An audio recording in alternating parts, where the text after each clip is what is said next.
All right, so now let's talk specifically about these functional groups. We're going to dedicate this lecture to acyl halides and acid anhydrides. These are very similar in their reactivity, so you want to sort of keep them in the same place in your mind.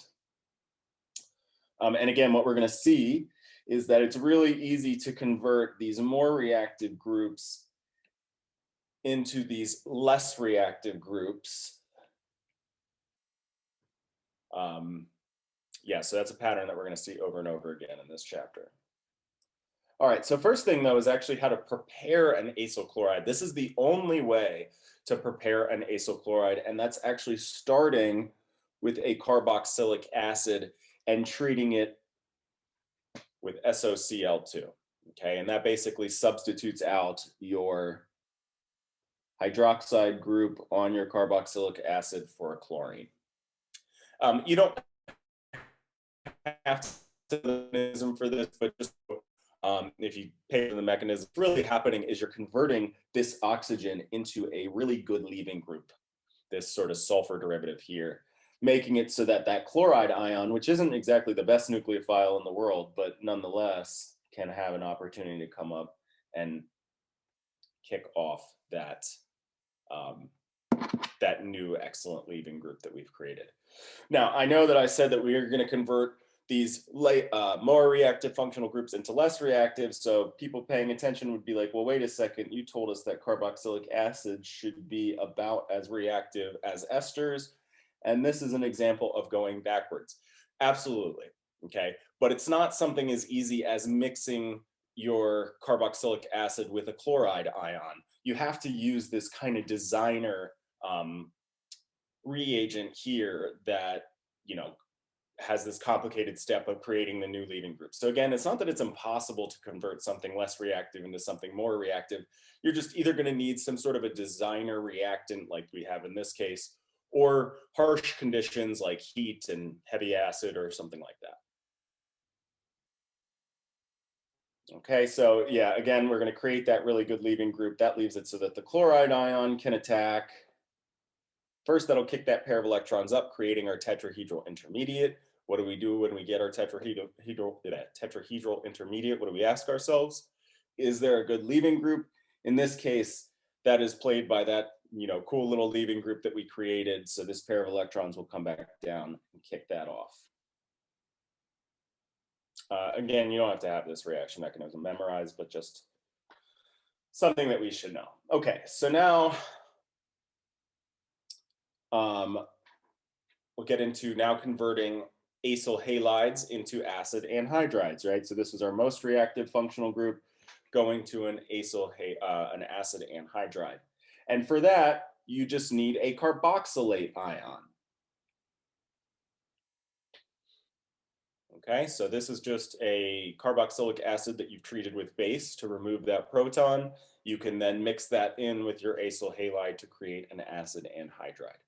I do want to note that the book also has one other method of creating this using heat. Like if you look at the reaction wheel in the back of the book, the reason why I'm going to kind of gloss over this is because this method only works with acetic acid. It's the only carboxylic acid that you could, I'm sorry, what would it be? Acyl chloride. Basically, when this is a one carbon, you know, that R can't just be anything. It could only be a methyl group. And so if you start with this acyl chloride, you can create a acid anhydride just by using heat, but it's the only compound that it works with. It's not a general way of creating acid anhydrides. So rather than teaching you this one specific method to create, granted, what is probably the most common acid anhydride, but nonetheless, we want the general method that will always work, right? So that's taking your acyl chloride and mixing in a carboxylate ion. Okay, so how is this going to work? First step, nucleophilic attack. Am I done? No, right? We got to have this pair of electrons jump up, and that creates our tetrahedral intermediate. What do we ask ourselves about our tetrahedral intermediate? Is there a good leaving group? In this case, the best leaving group is that chloride ion. And so that pair of electrons will come down and kick that off, and I'll be left with my acid anhydride. Okay, notice that this reaction is a sort of basic conditions mechanism, but I don't even have to have any sort of catalyst in there, right? Because I'm going from a more reactive group to a less reactive group. You can also convert an acyl chloride into a carboxylic acid just by adding water. Okay, so again, we don't even need any sort of a fancy catalyst because we're going from something more reactive to less reactive. And notice simply, right, H2O, that's my functional group that I'm doing my substitution for. So it should be pretty straightforward to figure out what reagent I need to convert this carboxylic acid derivative into this other carboxylic acid derivative. There's really no, how should I say this? For the most part, there isn't any sort of like fancy designer substrates that we need to learn about. It's all pretty straightforward in terms of working backwards. The exception being if I need to go from something less reactive to something more reactive. This was an example when we did have that designer SOCl2 reagent that you're just going to have memorized. Okay, but now let's do this reaction mechanism for this. First step is nucleophilic attack, right? We didn't have any sort of a fancy catalyst that we needed. So our oxygen's going to go and attack that electrophilic carbonyl carbon. That pair of electrons will jump up. This is a neutral condition mechanism. All right, so let me get to this step here. And what do we do when we get our tetrahedral intermediate? We ask ourselves, is there a good leaving group? In this case, we actually have two pretty decent leaving groups, okay? This is going to be the case kind of often, and people are sort of rightly asked, well, how do I know which one? Well, it's important to note that let's say that this pair of electrons comes down and kicks off that water leaving group. Well, that just takes me right back here, right? So that may happen, but it would be what's called an unproductive step, meaning it's just going to take you one step backwards. And then, of course, there's nothing preventing it from then going back in this direction again, right? So that may be the case if we're sort of shrunk down and we're watching these reactions proceed. It may be the case that, out of every 100 tetrahedral intermediates that form, 50 of them collapse in the backwards direction and 50 of them collapse in the forward direction. That's still sort of progress that we're going to see towards our overall, goal of creating whatever the product is. So while that may happen, every once in a while, the productive step is going to be to kick off that chloride leaving group. And then we have our protonated sort of carboxylic acid intermediate here. So this is obviously, hopefully looks a little bit weird to everybody. We're going to have to remove one of those bonds in order to get to our carboxylic acid product. Okay, so again, this would be a neutral condition. We don't really need anything fancy to catalyze this. That said, because what's generated here is hydrochloric acid, these reactions often take place with pyridine in solution as well. And emphatically, that is not acting as a base. It's just there to sort of neutralize the hydrochloric acid. So you're not really creating any like dangerous fumes or, even just creating a strong solution of hydrochloric acid can be dangerous. Pyridine is a base in the sense that it will accept a proton from hydrochloric acid, but it's not a good base, kind of a crappy base. And so we'll call it a moderate base. Basically, it's not strong enough to deprotonate water and create basic conditions where you have a hydroxide that's going to be playing the role of the nucleophile. Hydroxide is way stronger of a base than pyridine. It's really just there to mop up the hydrochloric acid. So it's not a catalyst, just creating a safer environment. Similar reaction will take place with, instead of water, an alcohol, and that will generate, instead of a carboxylic acid, an ester. Okay, this is going to be one of those reactions that I'm going to make you do the reaction mechanism all by yourself without ever seeing it, because of how similar it is in pattern to what we just saw, right? One of the things you should really be working on this chapter is not memorizing steps in a reaction mechanism, but really understanding, okay, a nucleophile is going to attack. I'm going to form a tetrahedral intermediate. Is there going to be a leaving group, et cetera, et cetera. Okay. And then just one note about this, because your carbonyl carbon is kind of hard to get to depending on how big of an acyl chloride you use. These reactions will always favor the less sterically hindered alcohol, right? So in this particular case, I use this diol where one of my alcohol groups is secondary and one of them is primary. It's going to be selective to the primary alcohol because it's less sterically hindered. Likewise with, right, so acyl chloride, you just add water, you get a carboxylic acid. You just add an alcohol, you get an ester. You just add an amine and you will get an amide, okay? Again, this is going to be a reaction mechanism that you guys are going to do on your own, but suffice it to say, it's pretty easy because it's going to follow the same pattern we've been seeing.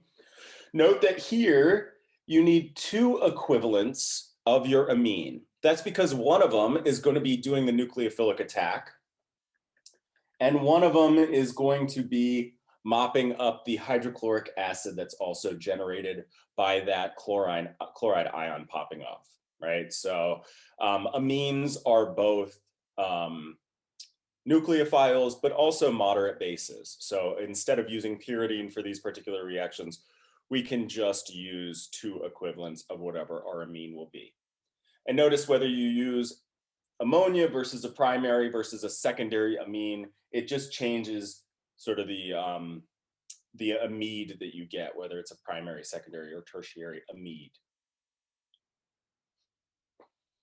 Okay, so now another reaction. So all those were in sort of converting between different carboxylic acid derivatives. That's a huge part of this chapter.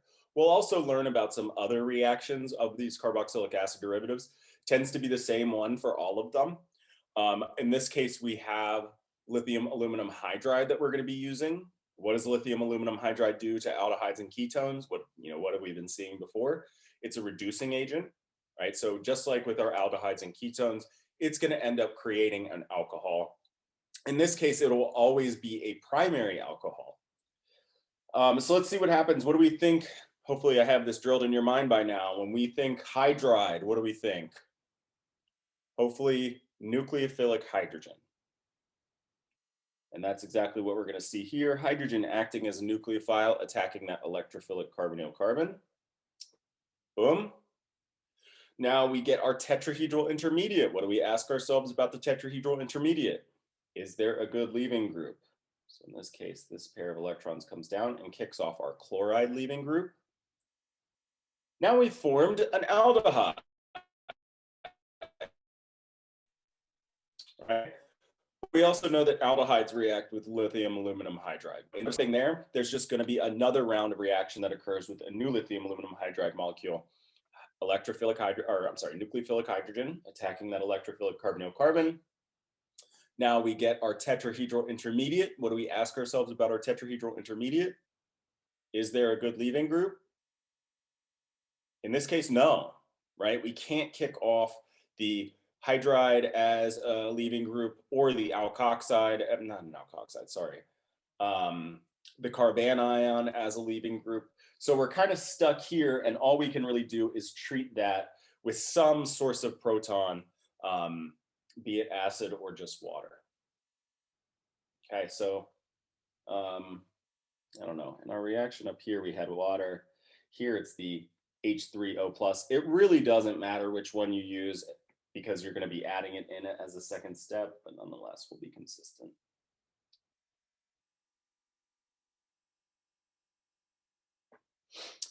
Now, let's say that you wanted to stop at that alcohol step. So this is now going to be another reagent that's a little bit more of a designer reagent. And that is lithium tributoxy aluminum hydride. That's an ugly name. basically what it is, notice how it's very similar in structure to lithium aluminum hydride, but instead of having 4 hydrogens, it only has 1 and then is sort of surrounded by bulky groups, right? So this is just a much slower reacting hydride. You still have your hydrogen playing the role of a nucleophile in the first step. But because it's big and bulky, it will selectively react with acyl chlorides faster than aldehydes, which means that you can effectively kind of stop it at that step. So this is going to be kind of another one of those just designer reagents we have to have memorized. Okay, so now we have, our next reaction is going to be between a Grignard and an acyl chloride. We saw that react with aldehydes and ketones. They also react with acyl. One difference is going to be that you have 2 rounds of addition. So similar to what we saw with the lithium aluminum hydroxide. And let's see if we can't reason why that is. So what's going to be the first step? Remember, Grignards react under basic conditions. So that first step is just nucleophilic attack, generating our negatively charged tetrahedral intermediate. What do we do when we get a tetrahedral intermediate? We ask ourselves, is there a good leaving group? In this case, there is. So that chloride ions gets kicked off. Now I'm left with a ketone. But what do we know about ketones and Grignards? They will also react. So this is how we have our second round of addition occurring. Our Grignards acting as a nucleophile, attacking that electrophilic carbonyl carbon, generating another tetrahedral intermediate. But when we ask ourselves, is there a good leaving group? The answer is no. So the only thing that we can do from this point is protonate that alkoxide ion, generating our alcohol.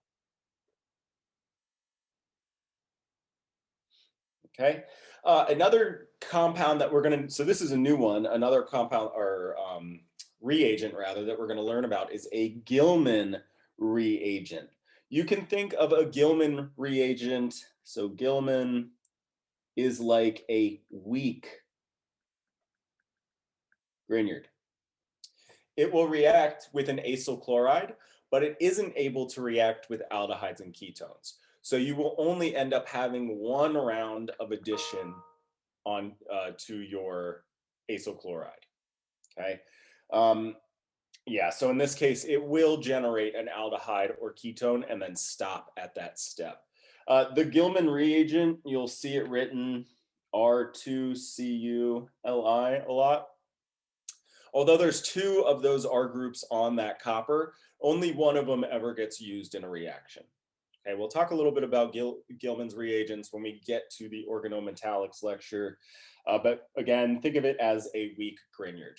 You're again creating a new carbon-carbon bond, but it's only able to react with these acyl chlorides, these highly reactive acyl chlorides, probably acid anhydrides too, but not ketones or aldehydes. All right, so now speaking of acid anhydrides, let's go sort of move on to those. The reason why we're going to keep these in the same category in our mind as the acyl chlorides is because they're both highly reactive.